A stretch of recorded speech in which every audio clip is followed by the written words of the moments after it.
Hey, what's up, everybody? CFB Dynasty Podcast. Brian McElfresh here with Zach Tao. How you doing tonight?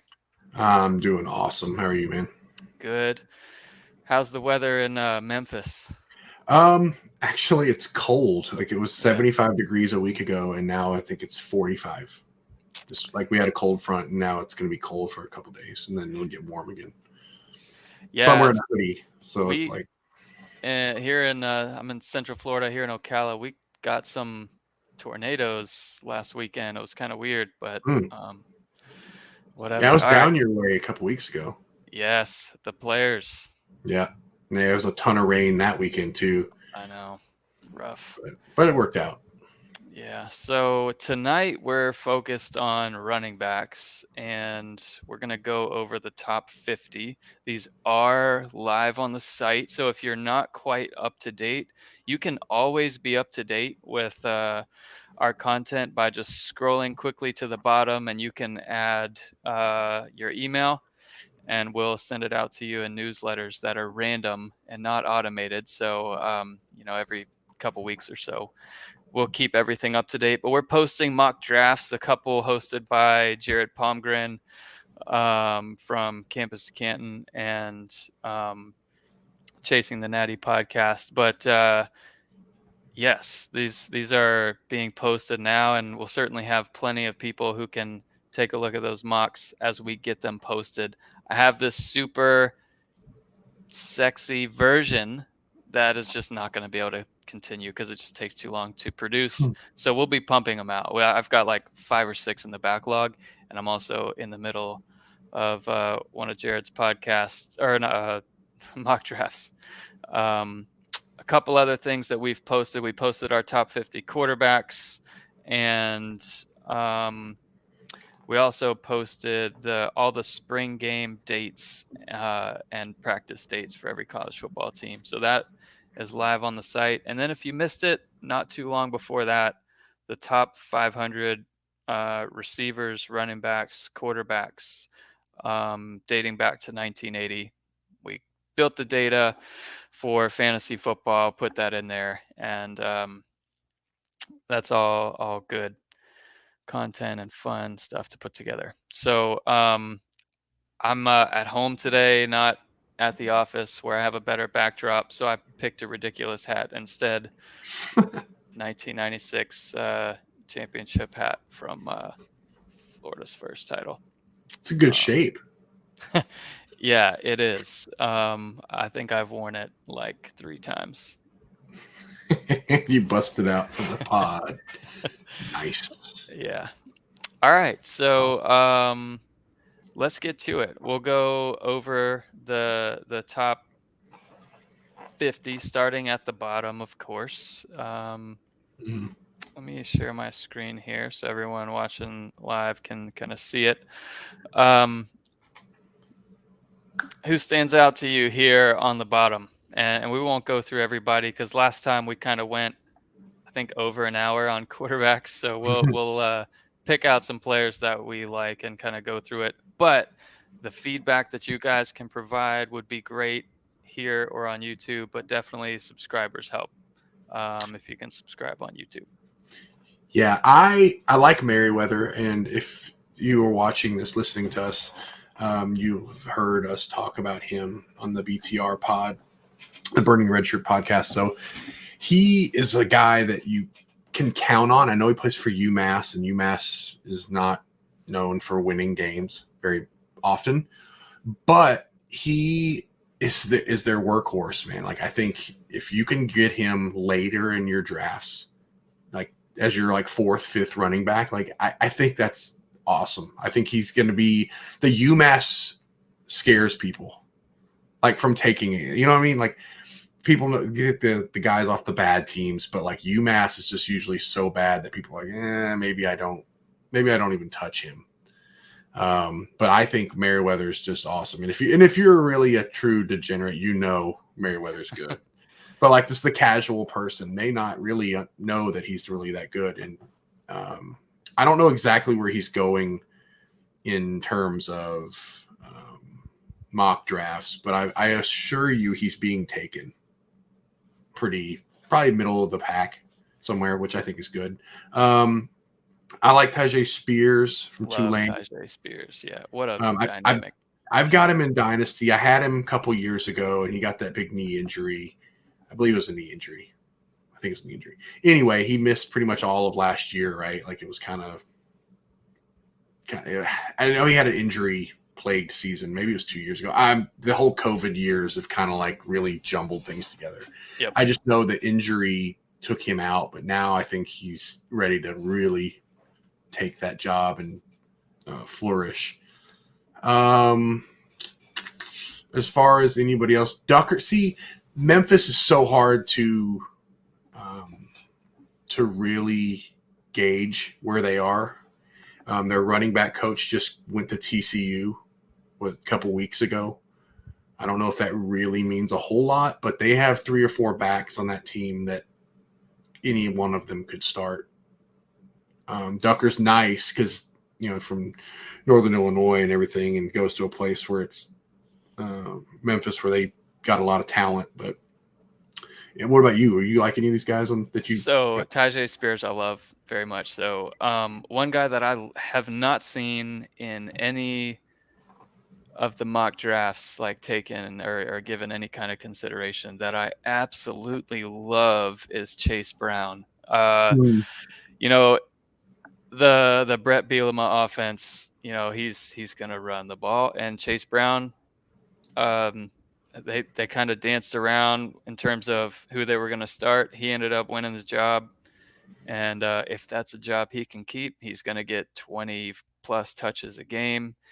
And the backup's really good too, but he's a year or 2 younger, and he'll be the next man up for Illinois. And he'll get some touches this year too. But yeah, I love Spears and Brown out of this.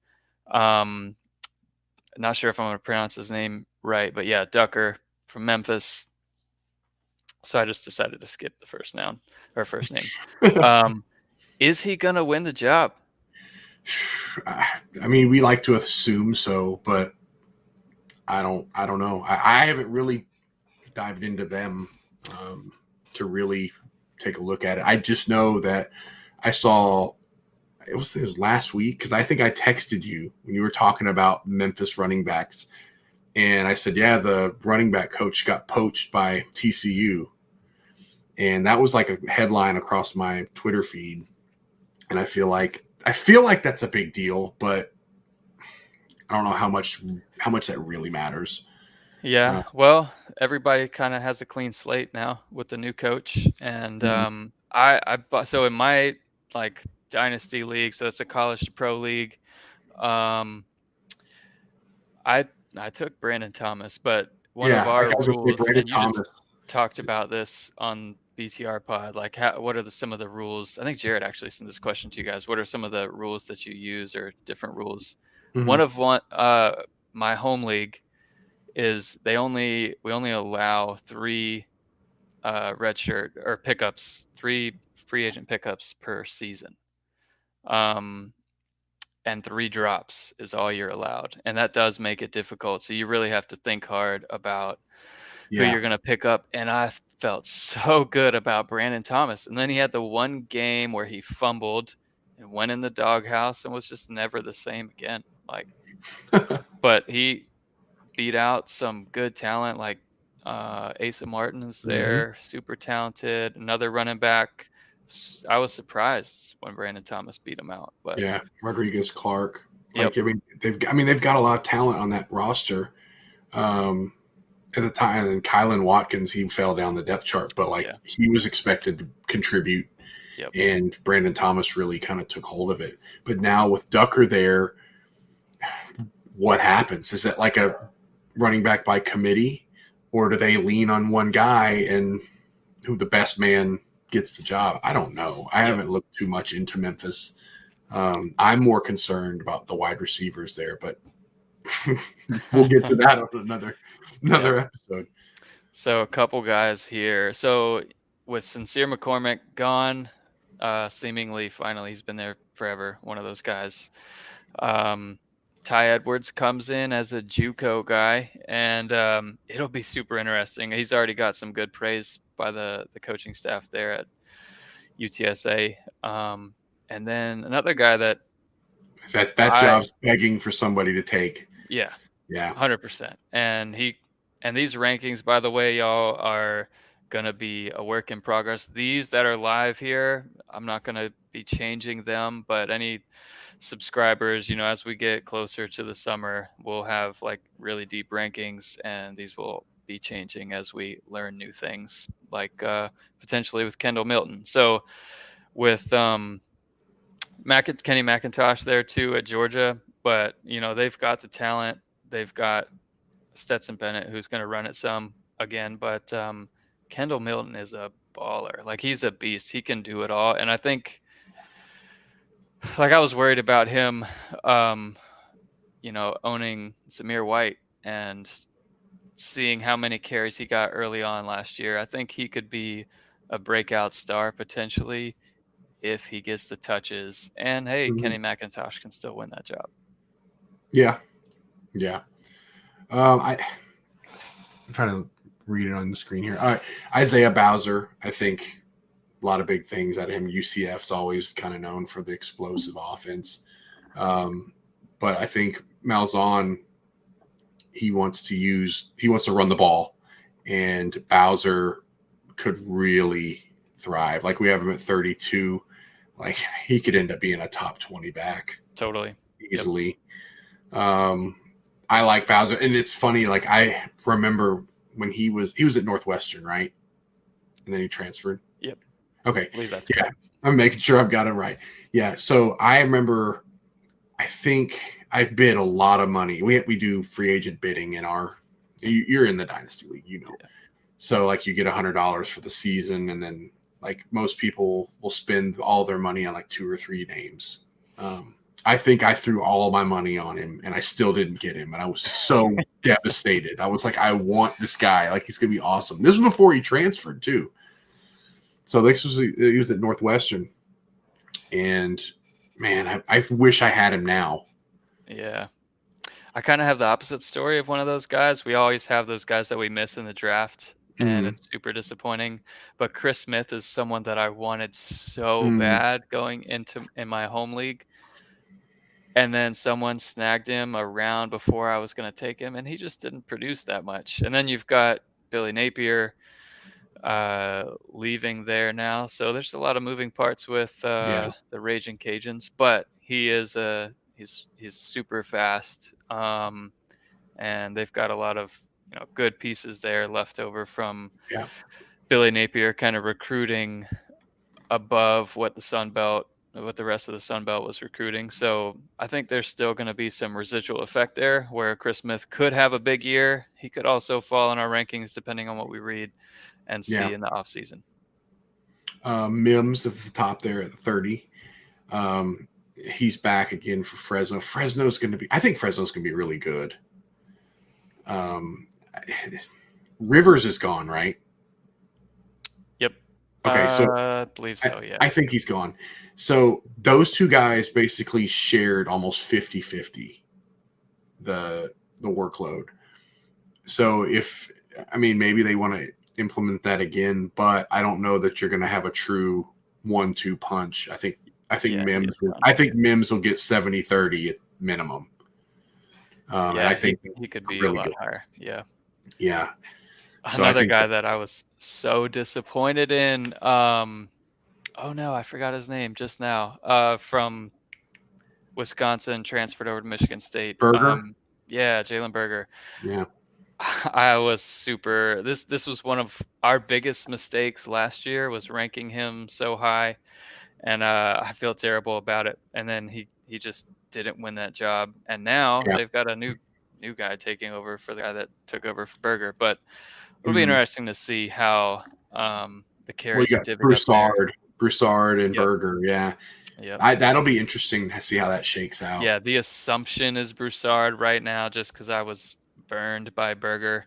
I mean, is there a particular? I haven't really been diving into any of these individual teams. I'm just wondering, like, why him so much more than Burger? Is it just because we've seen Broussard play? I think, the experience factor is there. From what I read, it sounded like Jaylen Burger needed to grow up some on Mm, the maturity side of things and uh, how he handled not winning that job. But I I I get you. think under the new staff there, I think he's going to do just fine. And Burger could win that job, but that's definitely one to follow because that's a good Mhm. running back position battle. Um, Bennett's one that I like. Coastal yeah. Carolina. Oh, They spread it Andrew's around all so over much though. Bennett, man. Yeah. Yeah, he's only got 3 running backs on his roster, and Bennett's one of them.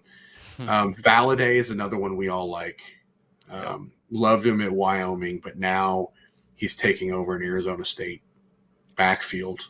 Yep. And look, I don't know what that team's going to look like as a whole, but I feel like Valladay he's got to be their best player at this point. with Daniels leaving, right? Yep. So Mangum's a guy I've been drafting. I think I've done 2 or 3 drafts, and I think I've grabbed him in every one of them. Love Mangum. Or if I haven't grabbed him, like I was queued up to grab him and somebody stole him from me. But yeah, he's a good one. All right. So how do you feel about Gray in Oklahoma? There's so many moving parts. I guess it's kind of hard to say.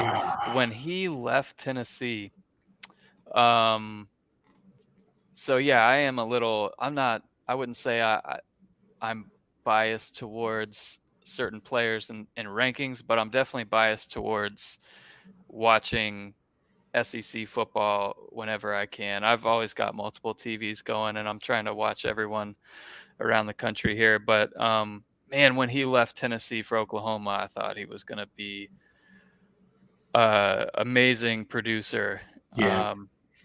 there, but just didn't pan out. But maybe it comes to fruition this year. Well, there are a lot of moving parts, and this is another topic we've talked about on the other podcast. And it's like what does Oklahoma look like moving forward? Like going from Lincoln Riley to Venables just seems like I don't think he's going to put the Clemson offense in because he's a defensive coordinator. So, which is the trend of Big 12 right now. Like you've got all kinds of defensive coaches coming in there. It's interesting. Yeah, my Discord is like blowing up right now. Sorry, I'm trying to like, why is this doing this? I'm gonna close it. Does that help? No, it doesn't. All right. So sorry. But as far as Oklahoma goes, like, I don't know. I really don't know. I think Venables stayed at Clemson for a long time, and I remember they did an interview with him a couple of years ago. They said, "Why don't you take a head coaching job?" He's like, "Why? I love where I'm at, you know." But a team like Oklahoma, it seems like a huge jump, does it not? Like it seems like he was a top 5 defensive coordinator, I would say, and usually those guys go and get a job like Kentucky or something. You would have probably said the same about Sam Pittman, though, which I would have too. I would have too, but there's potential. But Arkansas isn't Oklahoma. Arkansas is a big job. It's in the SEC. I get it, but it's not the cachet of Oklahoma. Oklahoma is playoff or bust, right? There's the vision there of it working out both ways, where recruiting just takes a dip and they start getting less players out of Texas and more of those players start going to Sarkisian. Yeah. I could see it playing out that way, but he's also potentially a good culture fit, and it could work out with a weird shift to defense there in the Big 12. Yeah, I don't necessarily think that they just aren't any good on offense. I don't think that's not what I was trying to get at. I just think when you go from Bob Stoops to Lincoln Riley to now you're Venables. Yeah. Yeah, I don't know. I don't know what his offensive identity is, and he's obviously. I'm trying to think. Who is his offensive coordinator? Oh, let me pull that up.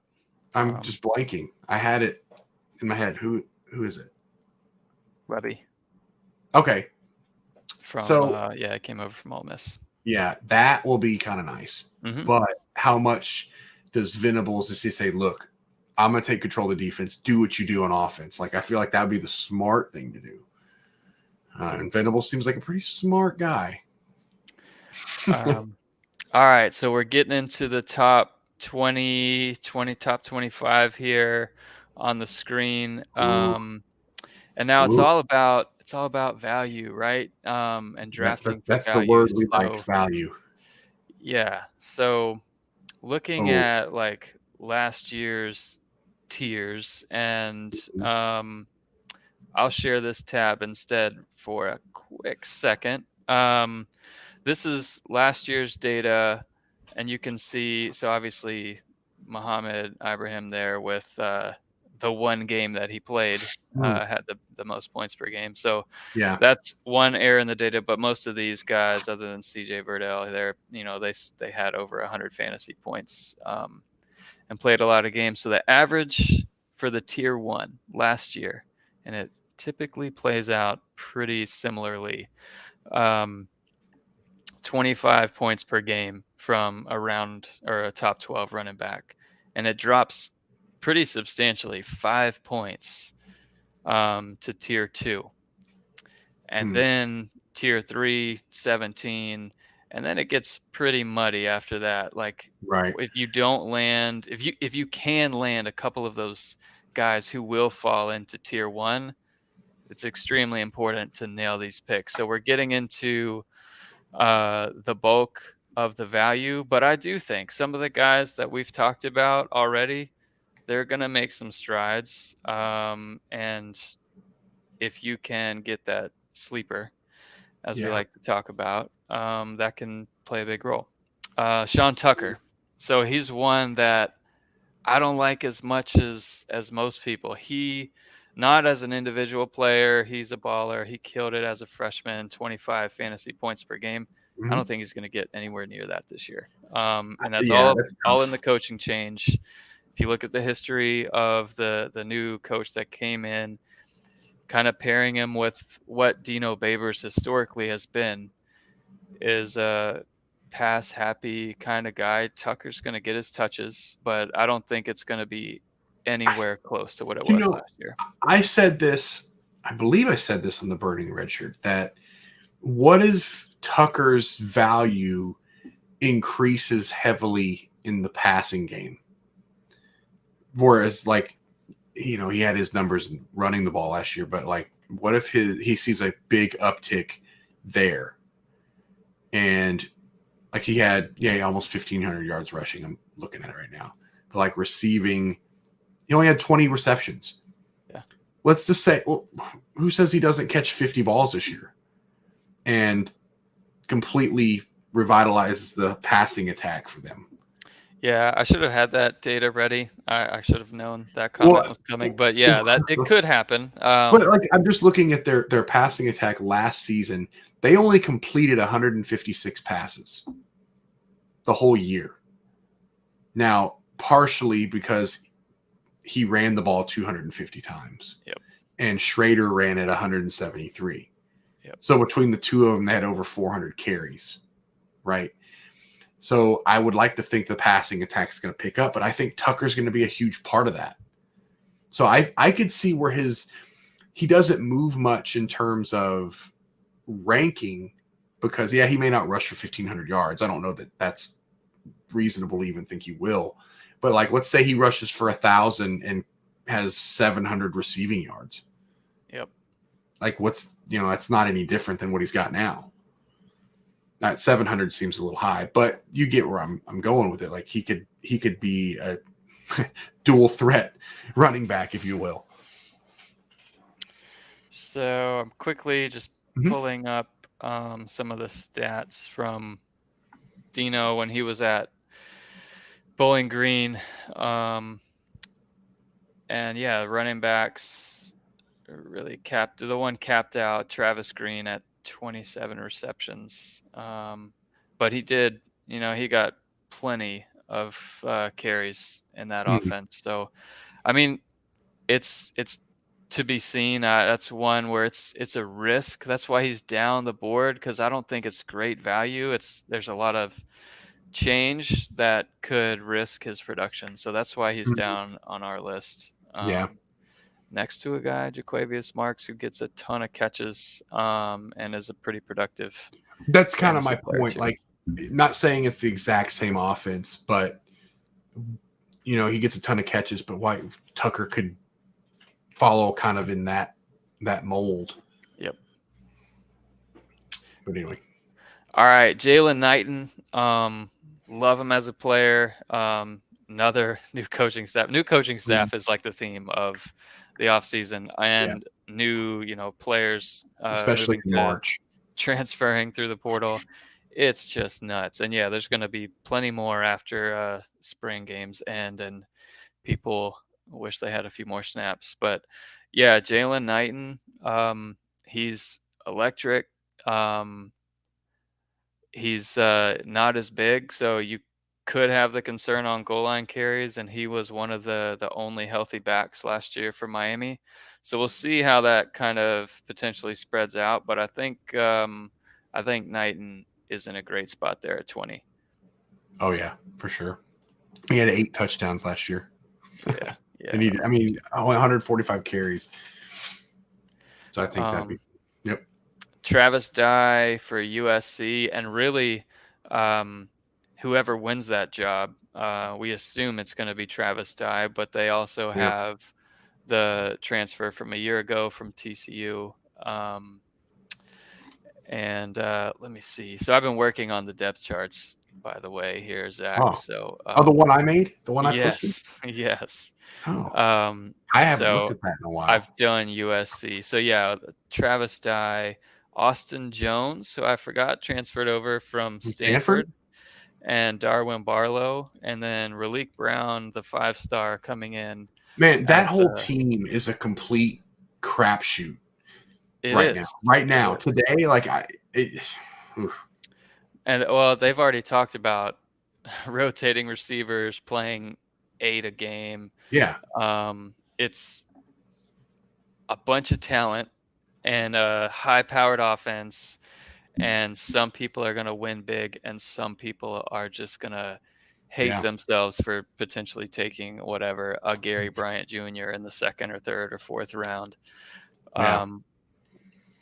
But in those offenses, like his Oklahoma offenses, it's all about getting that wide receiver 1. And this is kind of obvious, but I don't know. Sometimes in those offenses, you think of, oh, well, wide receiver 2 is going to do really well, but it's really not the case most of the time. And it's that case for sure with running backs, where if Dye wins the job and stays healthy, he'll get the majority of the touches. I love Raleek Brown. I kind of wish he had an opportunity. He will get on the field, but I wish he had an opportunity to play somewhere else, somewhere early. But 3 proven guys, all that have, experience in front of him.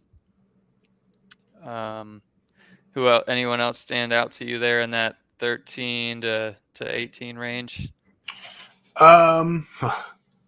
Ibrahim, is he not like the biggest wild card in the whole ranking? Yeah. Like he was the tier 1 number 1, right? Like going into last year, gets hurt the first game, and absolutely devastating. Yep. Now he's at 14 in the rankings, which is still pretty good, but who knows? Who knows where he really ends up? He could end up being a top 10 back again, or and I think all to be as an average player. I think so. He's one of those guys where you kind of have to not necessarily handcuff him. That's not the right word, but you've got to have multiple running backs there that you can start, because the Achilles tear is a year-long recovery period normally. Luckily for him, he was hurt in week 1. So he's got that going for him for sure. And honestly, that's a tough injury for a running back. Yeah, it really is. I mean, Akers is I don't know if you guys know, Cam Akers tore his Achilles for the Rams this year, and he came back in 3 months or whatever that was. It's ridiculous. Stupid. I was nervous watching him, but yeah. How did that happen? I'm trying to figure out how he recovered from a torn Achilles in, I don't know the exact time, but it was 2 months ahead of schedule. Yeah. And that seems pretty freakish.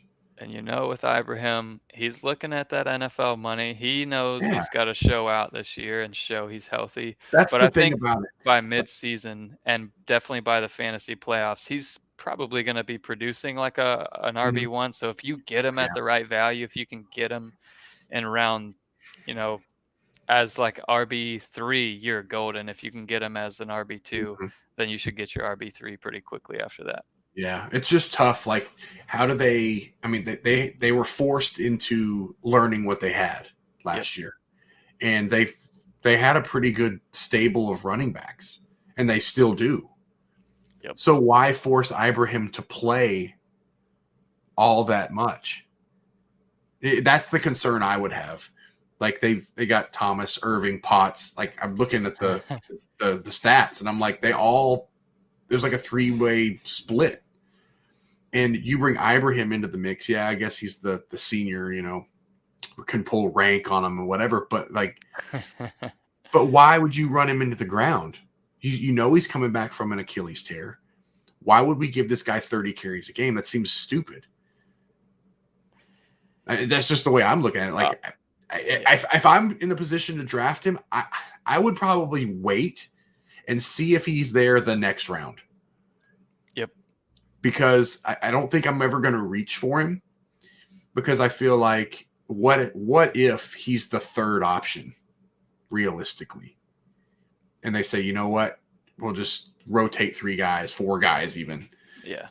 I mean, I would hate that. Like, you grab him as your number 2 running back, and he's really a 10-point per game guy, and that would suck.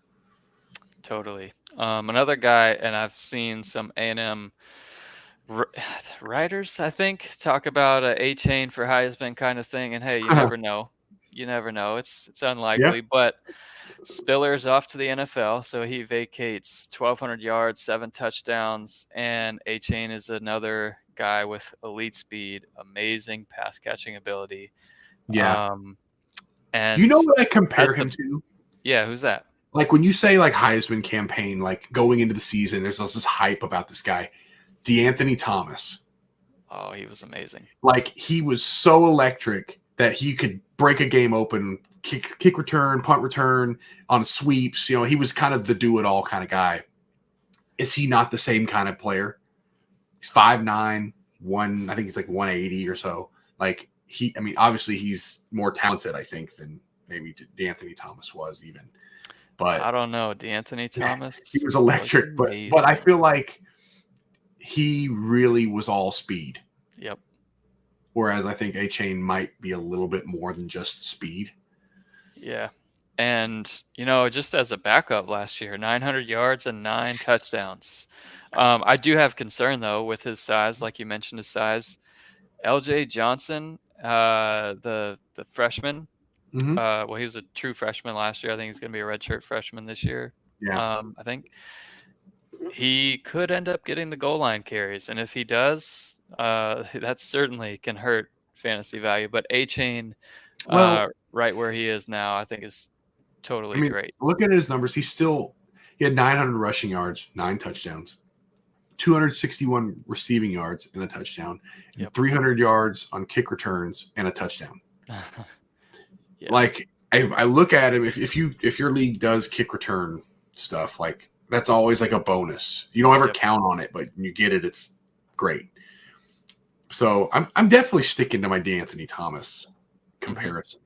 That's I like it. It's the flag I'm planting. I like it. And A&M's going to be an interesting one. That's one where I was there the first game. Johnny Manziel was there, their first game in the SEC. I'm going to try and make that road trip. Florida's playing at A&M. College Station was fun. People were super nice. Definitely going to try and make it out to that. Are you going to drive it? Probably fly this time. I was about to say, that's a long drive. From Central Florida, it's a long drive. New Orleans is about 9 hours. It's like in the middle. But it's a pretty boring drive. Like from there. How far did you say it is? I can't remember. It's definitely a 2-day driving trip. I was gonna say, because from here to where you are is like 9 or 10 hours. Yeah. Yeah, it's 9 hours, I think, just to New Orleans from here. Yeah. And then it's another however many hours to College Station. Mm. Jameer Gibbs, Woo. he's been already getting the love from He could be a Saban. top 5 back. Totally. I still think that they lean more on the run this year than they had in the last few years. I know they have Bryce Young. I just feel like you have some question at receiver. Now, I know you got Burton that came in. Love I know Burton. Burton's great. Brooks is fine. You know, they got all these talented freshmen, but they don't really have like Jamison Williams and Mechie were like 1-2. There was not really a third.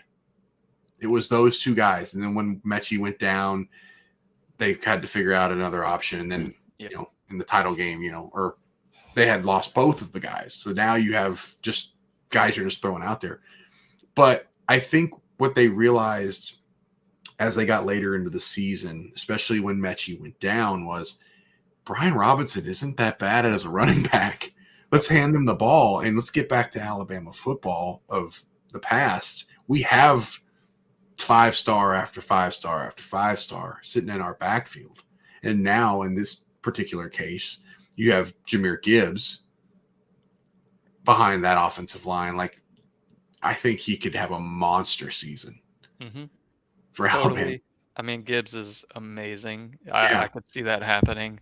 Jace McClellan was coming on super strong. Like, he's another one that will probably get touches. And then Trey Sanders just hasn't really been what everyone kind of thought he would be. Well, he didn't win that Heisman his freshman year, right? Yeah, he came in. Didn't he say he was going to do that? He did. He said he's going to win the Heisman as a freshman. Didn't work out.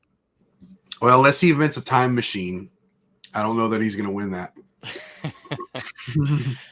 And then Zach Evans at Ole Miss. Man, I love Zach Evans. I love the fit. They're another team with so many moving parts, with Jackson Dart coming over from USC, Zach Evans I think coming over. Take Ole Miss out of it. Just look at it, Zach Evans. I think he would have gone anywhere and thrived. Agreed. That's the kind of talent I think he is, and I feel like Ole Miss just makes it even more exciting. 100% agree. It's going to be fun watching Lane Kiffin and those guys this year. So 10 through 6, we've got Tank Bigsby, Tavion Thomas, Charbonnet, Blake Corum, and Braylon Allen. How do you like this group? What's funny is I like Evans more than some of these guys, if I'm being honest. But Tavion Thomas, that's like we talked about last pod. Like, Utah's just that team that just churns out wins, most importantly. But like, he had 1,100 yards last year, 21 touchdowns. Now, I don't know if he duplicates 21 touchdowns, but man, that's hard to ignore. Yeah, I like Evans. There's a couple like awful situations here with these running backs that scares me. So Charbonnet I like too a lot.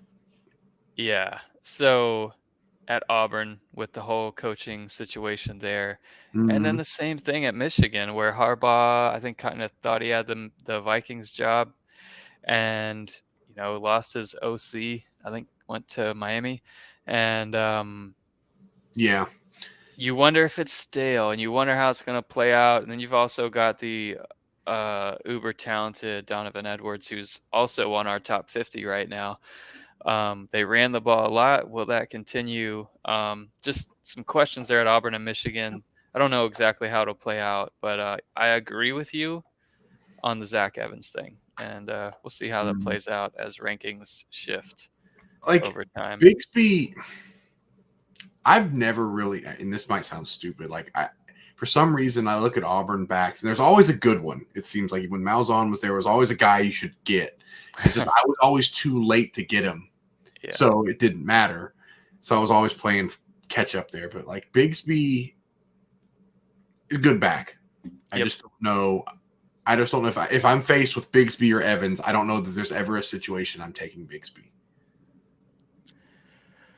In terms of talent-wise or just production and Just fantasy? in general. Like if you're asking, if I did 10 best ball, mock drafts, whatever, between now and the end of May, I don't know that I'm taking Bigsby. If my next pick is up and both of those guys are sitting there, Yeah. I don't know that I take Bigsby. But like right, we've got him 10 and 11, so that's not really that far fetched. But I'm just saying, Right. And Gibbs could hop over yeah. both Oh, of if them. Gibbs, like Yeah. I remember Gibbs in the first best ball that I did. I think he went like 5th overall or something like that, 6th overall. Yep.